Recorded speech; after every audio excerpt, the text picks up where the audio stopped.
బృహదారణ్యకోపనిషత్తులో అష్టమాధ్యాయము చతుర్థం బ్రాహ్మణం page number 207 screen shots పెడతాను చూసుకోండి. దీంట్లో ఏమని రాయబడి ఉందంటే, ఇది సంస్కృత శ్లోకం పెడుతున్నాను చూసుకోండి. Page number 207. స్త్రీ యోని యజ్ఞవేదిక.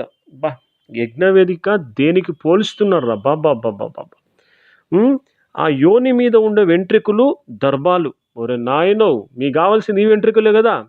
చూసుకోండి, ఇక్కడ రాయబడింది యోని మధ్య భాగము అగ్ని, యోనికి ఇరుప్రక్కల ఉండే మాంసపిండాలు చర్మంతో చేసిన సోమ పలకాలు. అబ్బాబాబు, వాజపేయ యాగం చేస్తే కలిగే ఫలితం ఈ మైథున విజ్ఞానం గురించి తెలుసుకున్న వాడికి కూడా లభిస్తుంది. అయ్యో, ఇలా మైథునం గురించి తెలుసుకొని సంభోగం చేసేవాడు స్త్రీలు చేసిన పుణ్యఫలాన్ని పొందుతాడు.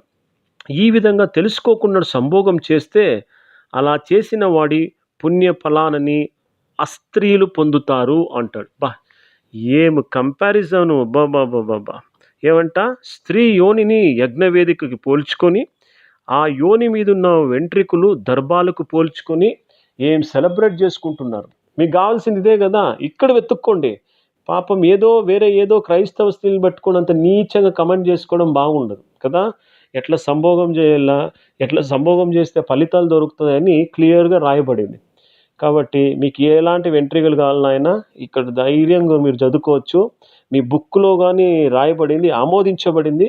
కాబట్టే మీరు ఈ మాటలన్నీ చెప్పుకుంటున్నారేమో అని నాకు అనిపిస్తుంది కదా. అది సరే, ఇట్లా